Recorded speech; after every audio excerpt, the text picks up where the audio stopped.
Good evening. I'm Dylan Butler, and I will be presenting on the dish of falafel, uh, which I tried for this project. So I'm going to start off with the history and the cultural implications of the dish of falafel. So they're thought to have originated in Egypt. But exactly when and where they originated is unknown. The ingredients needed to produce falafels are cheap, and the method is also easy, so it makes it a very old dish that's been around for quite a while, dating back to possibly the medieval era, or at least very similar dishes have probably existed since the medieval era. Some theories point to the ancient Egyptians having created, while others suggest that it was the Coptic population living in Egypt that was responsible. There's a competing theory that British officers arriving in India much later in the 1800s brought a taste for fried foods with them from India and incorporated that into the local ingredients that were available in Egypt, which produced modern falafels.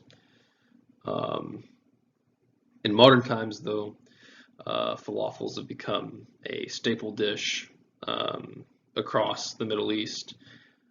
They are a common street food from Egypt to Israel to Syria to Turkey.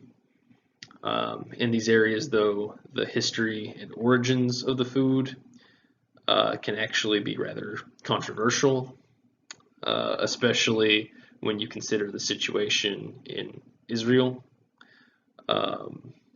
because many Arabs accuse the Israelis of appropriating a traditionally Arab dish, whereas the Israelis contend that they have just as, if not a greater claim to the legacy of the food. This argument can oftentimes parallel the argument over the legitimacy of the State of Israel, with the claim that the Israelis have laid unsubstantiated claims to the origin of falafel, being analogous to the claim that the Israelis have laid unsubstantiated claims to the area of Palestine, and that it's the Arabs who have legitimate claim to both. I think it's very interesting how the origins of such a simple dish can have such a monumentous effect on the world at large. So moving on past history and culture, onto the nutrient composition of falafel. In 100 grams of falafel, you'll find that it contains 333 calories, 17.8 grams of fat, 31.8 grams of carbs, 13.3 grams of protein, and 4.9 grams of fiber. It's also a significant source of manganese, copper, folate, magnesium, iron, phosphorus, zinc, riboflavin, potassium, and thiamine. And in addition to that, 100 grams of falafel contains 94% of the daily recommended level of vitamin B6. And that will vary just a little bit depending on what all is in your particular falafel that you're eating, but that's just a standard estimate for most falafels.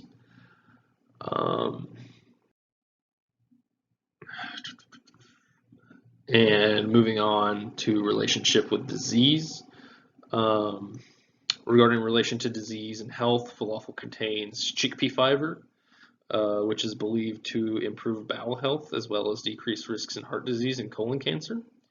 However, it also is typically deep fried in oil, which tends to have opposite effects. So there's competing opinions over the health aspect of falafels in that regard. Moving on From that to the ingredients you'll find in falafel. They can vary greatly from recipe to recipe, but you'll find some commonalities across all variations. The chief ingredient is always chickpeas, which are usually paired with a variety of spices. One recipe from the MediterraneanDish.com calls for fried chickpeas, dried chickpeas, fresh herbs. It mentions parsley and cilantro, onion, preferably yellow, but other varieties will work.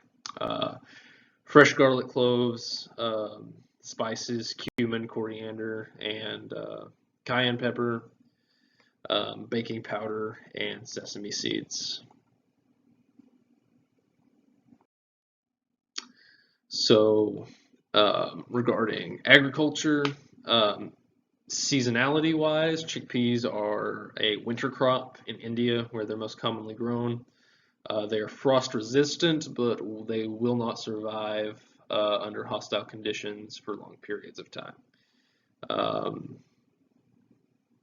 When it comes to availability, fresh chickpeas are available in spring in the United States, but you can get dried or canned chickpeas year round at any time, really. And regarding sustainability, they're relatively sustainable. They don't cause any more environmental damage than most other large cash crops, and they have a comparatively minor impact on land and ecosystems overall. So just average for a crop of their caliber, you could say. Regarding the preparation of falafel, once again from the MediterraneanDish.com, the steps that it provides are it recommends that you soak chickpeas for 24 hours, and then making the mixture is the second step, where you're going to add the chickpeas, your herbs, and spices into a processor, and just finely grind it up. And you should know when it's ready because the texture will be like a coarse meal. And then you'll refrigerate that mixture, and then the next step is form, where you just take that mixture and like form it into either patties or balls, depending on what shape you want your falafels to be. And then once it's been chilled, stir in baking powder and toasted sesame seeds, and then scoop golf ball sized balls to form the balls or patties. And then the last step is to fry, and that's the traditional way to cook falafel, and it will yield the most authentic and best result.